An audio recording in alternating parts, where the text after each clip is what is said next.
All right, good morning, everyone, and welcome, Ocean Rangers. We're so excited to have you joining us on this Tuesday morning to explore a new habitat for me.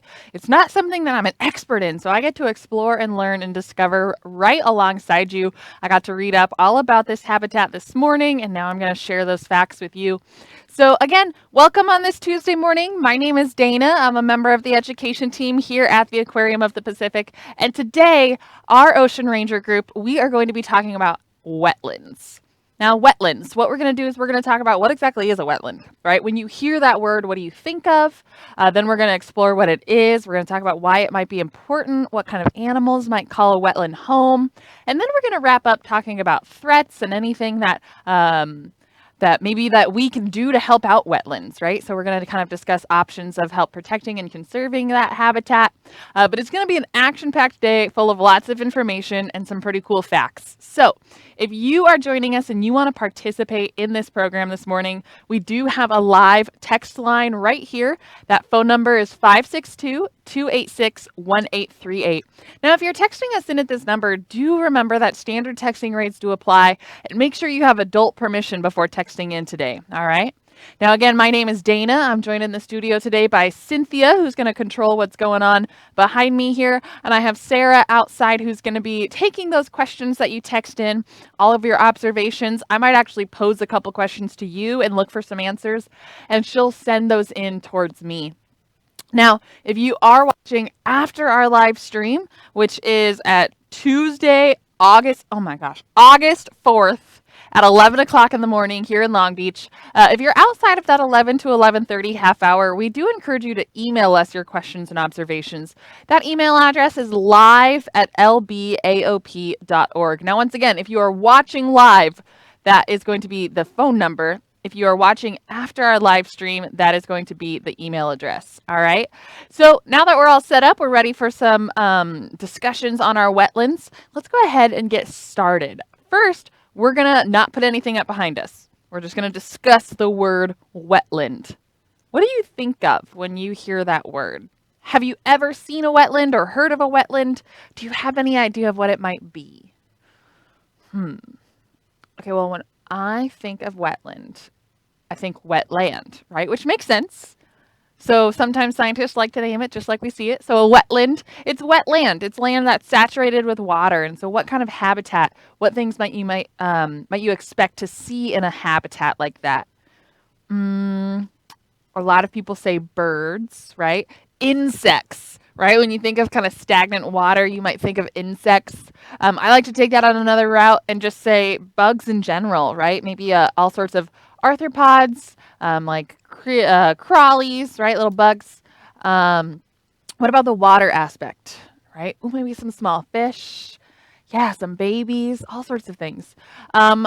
We do have an exhibit here. It's called our shorebird exhibit. It's modeled after Bolsa Chica wetlands. So the reason wetlands is such an important topic for us to cover today is it's a very local habitat. And we're going to talk about how much of it has gone missing over the years. So let's get started by putting a picture up there. See if those thoughts that we just came up with were a good representation of what a wetland might be. Whoa. All right, let's check this out. What do you notice?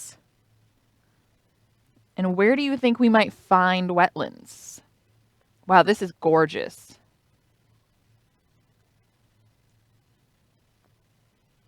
So again, wetlands are a local habitat found here in Southern California. But are they out in the desert? No, probably not, right? Wetlands are typically a little bit more coastal or in valleys. And so wetlands are estuaries, swamps, marshes, right? So you see that there's a lot of land, a lot of spaces, and then the water kind of creeps in here and it all spreads out and around. So it's a really, really unique habitat. It's very different than just like a desert, right? Which is pretty uniform. Is that Cora? Cora says maybe near the beach. Yeah, so our estuaries are actually where rivers meet the sea, right? So that's near a beach, or marshes and swamplands. So again, make sure you're texting your observations just like Cora did. Great job. Or questions in here. Now, some other things that I noticed is that it's a really big area, right? It's kind of hard to get a scale on this, but if you think about, right, these are shrubs and trees kind of like that. And so what animals might we find here in a wetland? Do we have any other photos we can throw up? So Cynthia's going to keep looking for examples of a wetland, and we're going to kind of think about what might be living in them. So let's see. I mentioned the fish, right? I mentioned birds. Yeah, all of these things. Now, these animals call this area home, but let's talk a little bit about the nursery that a wetland provides. So a nursery is where you might find baby animals, right? So small fish, small invertebrates. Yeah, go ahead. Let's throw something up here. Lots of, oh, we got another video. Beautiful. And lots of birds. Now, we talked about the nursery. We talked about these babies. Why do you think there's so many birds?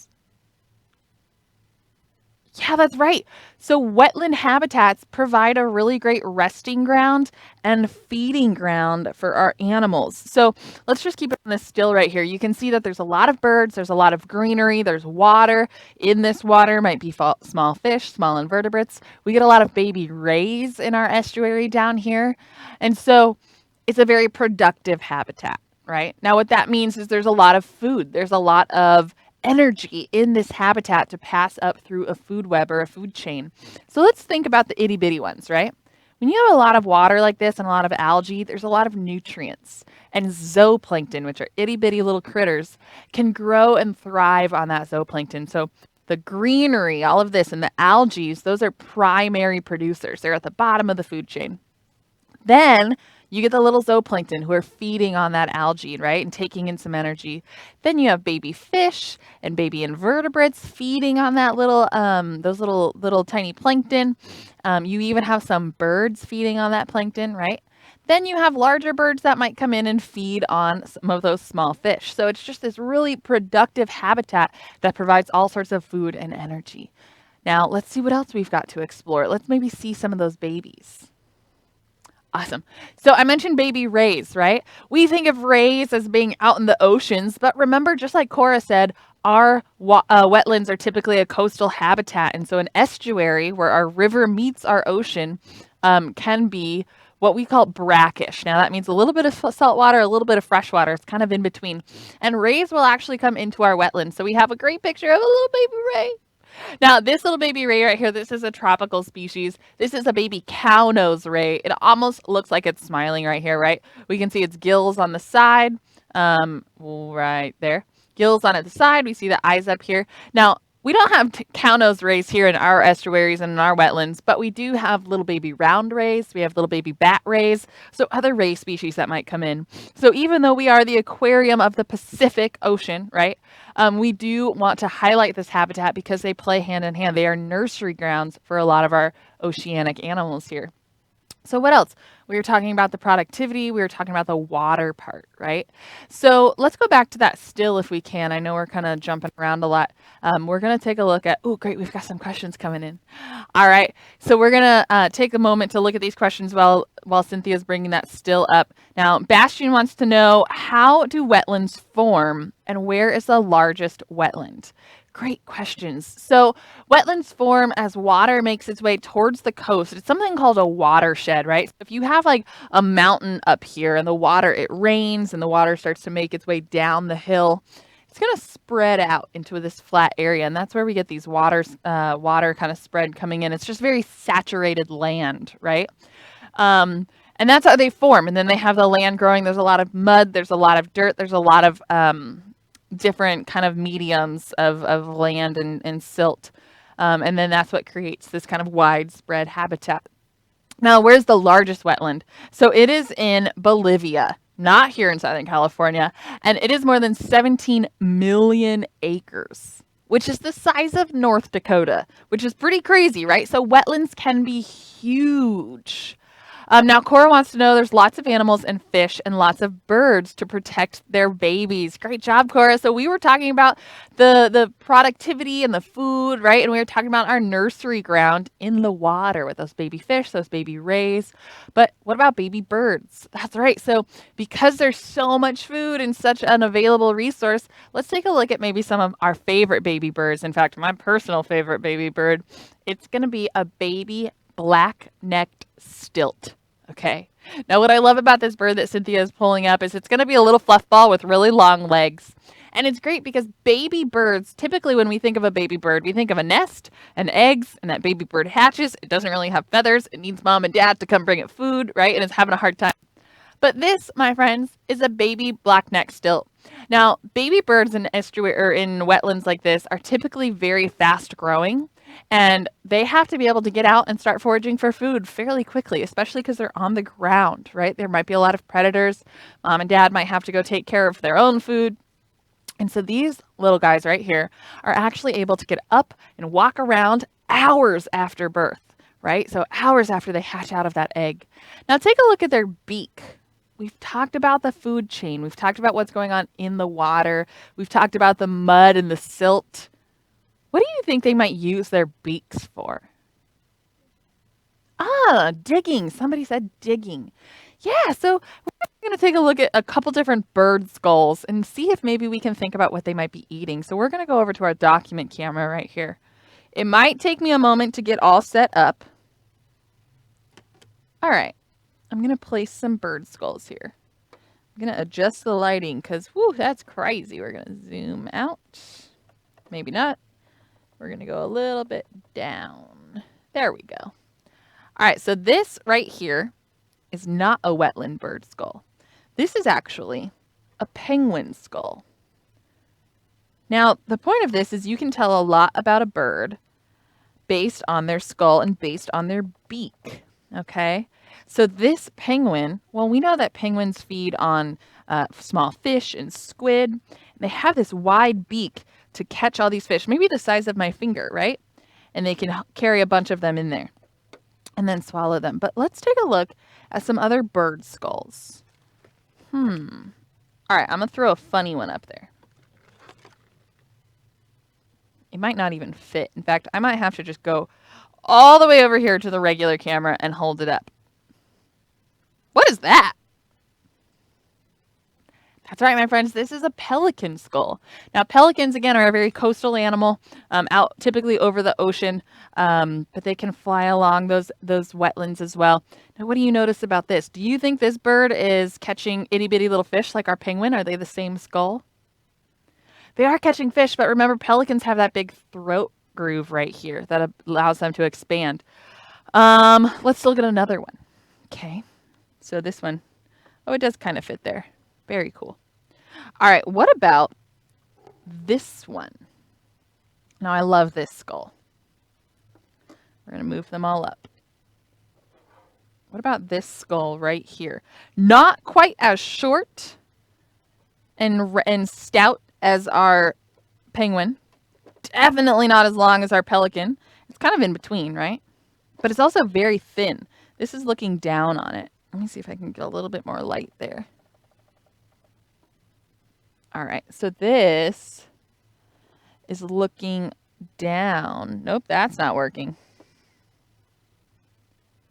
There we go. It's a very thin beak, right? The eyes would be back here. So this is a heron skull, a great blue heron.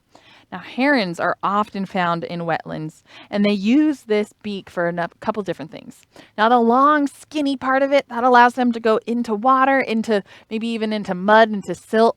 And then, just like our penguin, it's a little bit broader, right? And they're able to catch some of those small fish in there. Now, let's take a look back at that baby stilt. Let's take a look at that beak again. And think of these three. Which is it most like? Which is our baby stilt beak most like? Oh, we have a video. Perfect. Oh, God, I love them. Look at them. Oh, wow. What are they doing?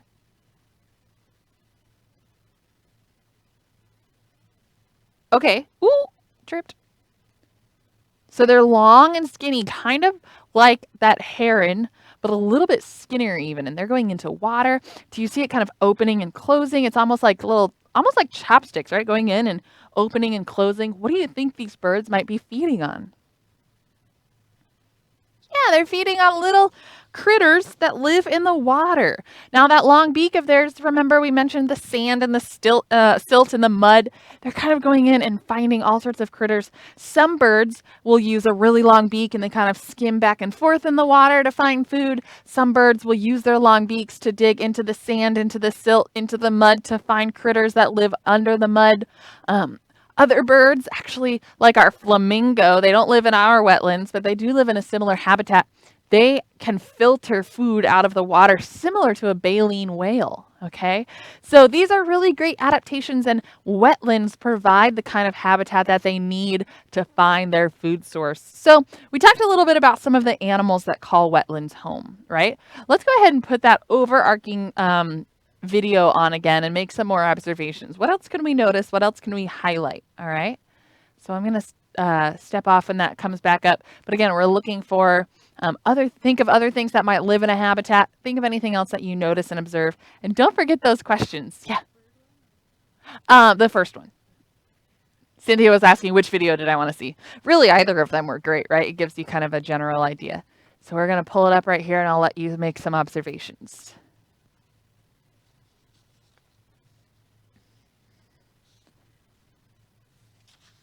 All right. So based off what we know so far, we know that a lot of birds hang out here.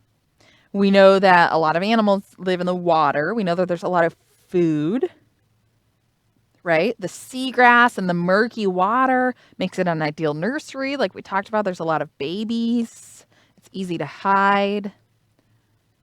So why is it important? If all of these animals call it home, what do you think? What do we know about birds? What do a lot of bird species do? Do you think they hang out in the exact same spot all the time? Some species do, but birds also migrate. Now, typically what that means is they're making a big, long journey from point A to point B, right? Usually from their winter to their summer grounds and back and forth. Now, birds have these strong wings that allows them to fly many miles, and yet some birds are flying thousands and thousands of miles, okay? And these productive, beautiful habitats called wetlands, right? They provide rest stops for birds along the Pacific Highway. Now, what that means, when I say Pacific Highway, I don't mean like the PCH, right, that we drive up and down, but I mean the bird highway, all right? So imagine you're a bird. You're way over here, okay? You can't even see the bird. It's so far away. And all of a sudden, whoosh, I'm going on migration and I'm flying over. So our Pacific Coast Highway that we think of, the birds have one too, but it's called the Pacific Flyway. Now, it's where birds migrate, and it's a common path along the Pacific that these birds migrate. And oftentimes they'll be going from wetland to wetland to gain the energy to make that trip, okay? Which is really important. Raise your hand if you've ever gone on a road trip. Yeah, I love road trips. Raise your hand if you agree with this statement. The most important part of a road trip is the road trip snacks.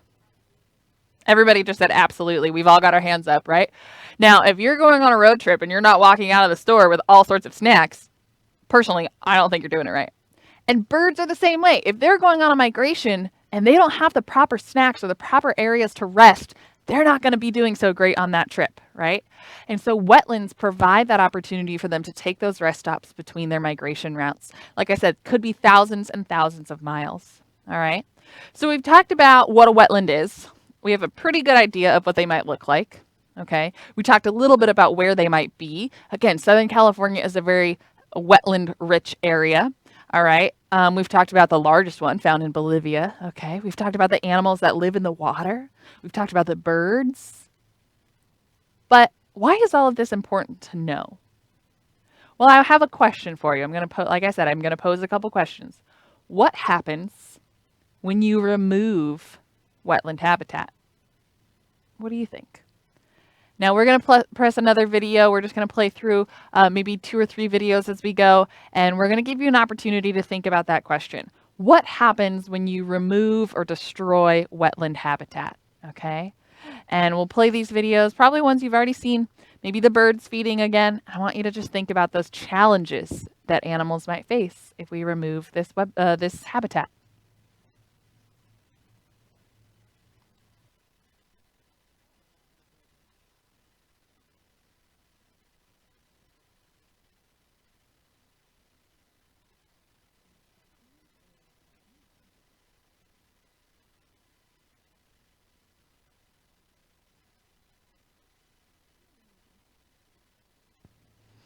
All right, now while you are thinking about that question I asked, again, what challenges might animals face or what issues might there be if we remove or destroy wetland habitat? We do have some questions coming in. Now, Kaylee, it looks like, wants to know how many wetlands are there in the world? Yeah, that's a great question. Now, this is hard because it's a habitat, right? It depends how it's fragmented and how it's broken up. But typically, there are about 2,300, so 2,300 that are designated wetland habitats. And again, they are considered significant value to animals, to people. So that's what we're thinking of. If we start to lose wetland habitats, what repercussions or what effects might there be?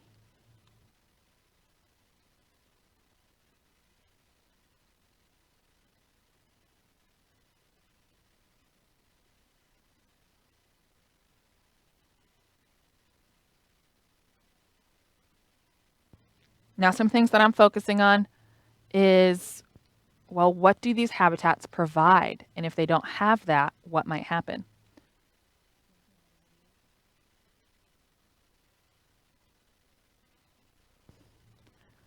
All right, so we're going to switch to another video here to kind of keep the wheels turning. But so far, what I've been thinking about is the fact that we talked about a nursery ground, right? Now, what if we don't have a nursery ground? Let's talk about that challenge first. So if we don't have a place for young rays and young fish and young invertebrates to grow up, oh, looks like we're getting some ideas. Perfect. Cora thinks birds can't rest and they really need to do that. Yeah. So, oh, perfect. You guys got both of them. Bastion wants to say that habitats get destroyed and animals can go extinct. Birds don't have a resting place and there's no spot for baby animals. You guys hit it exactly. That was perfect. So as we remove, yeah, go ahead and share that video.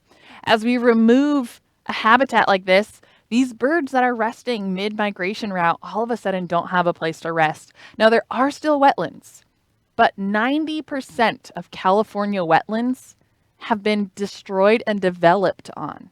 Okay? So what that means is a habitat that should look like this. In fact, look, you can start to see it over here. There's development. There's homes. There's buildings coming in and taking over this land, right? And so all these birds might have to go a little bit farther to find that next rest stop or a little bit more. Now, let's relate that to humans, right? Again, we're on our road trip. You got your snacks? Okay, good. All of a sudden, you drink too much of that Gatorade and you really got to pee. Oh, man, but the next bathroom's 100 miles away. It's going to be a rough road trip, right? Now, again, of course, our birds don't know about the bathroom breaks, but they're still looking for a spot to rest. All of a sudden, they have to go further, and that's going to kind of just waste some more of their energy. And then when they get to that next wetland, they're going to have to stock up on more energy, right?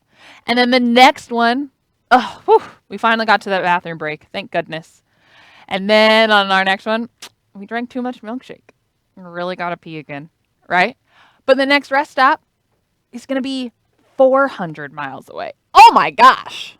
Now, if you're going anywhere where there's not a bathroom for 400 miles, you're going to have to figure something else out. But comparatively, right, our birds are going to have to find other ways to get and to rest and restore that energy. So it makes their migration much, much harder. And just like Cora and Bastion said, it can lead to species extinction, right? If they're not able to do that migration, if they're not able to find that food, if they're not able to get energy, they're not going to be able to reproduce and survive. The same goes for all those babies that we saw, right? It's a lot of nesting grounds. Now, what about the animals in the water? The same idea.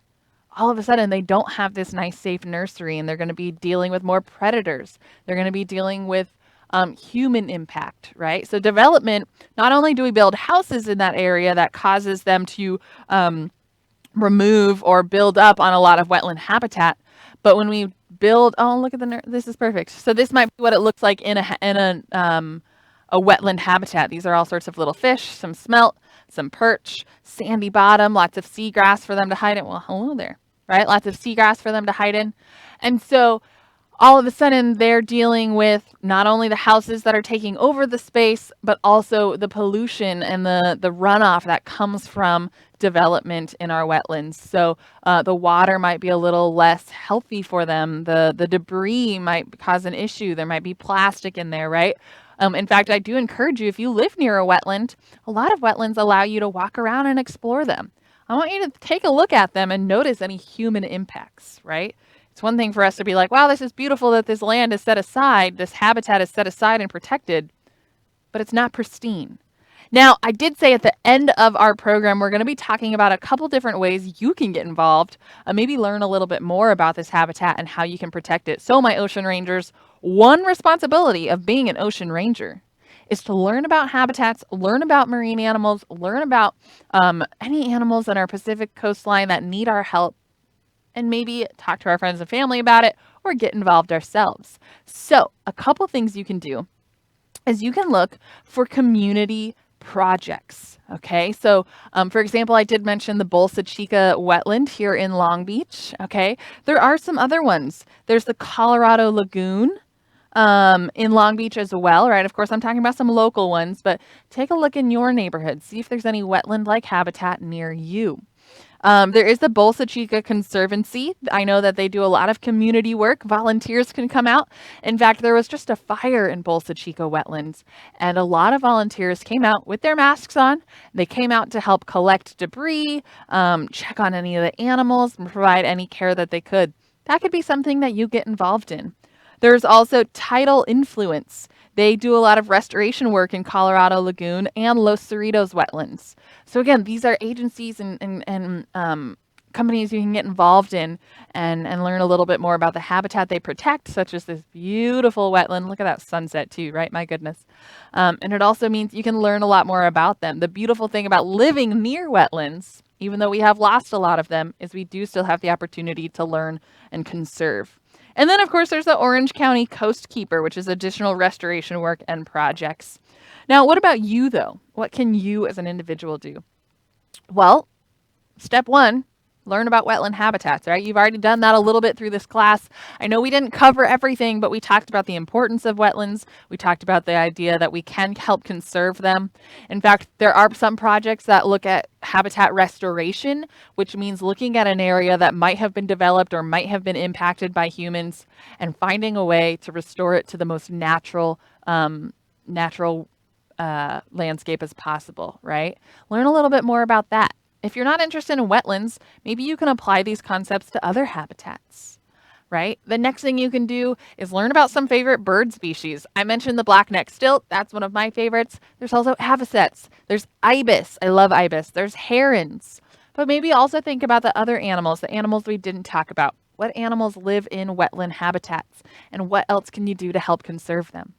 Part of it is starting at home, making sure that your debris and pollution is not finding its way to these habitats, right?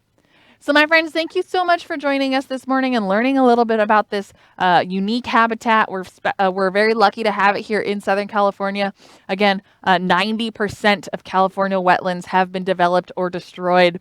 And so looking and learning and finding ways to make sure that we don't lose the other 10% is a big start towards making sure that all of those birds, all of those rays, all of those species that depend on these habitats can thrive for years and years to come.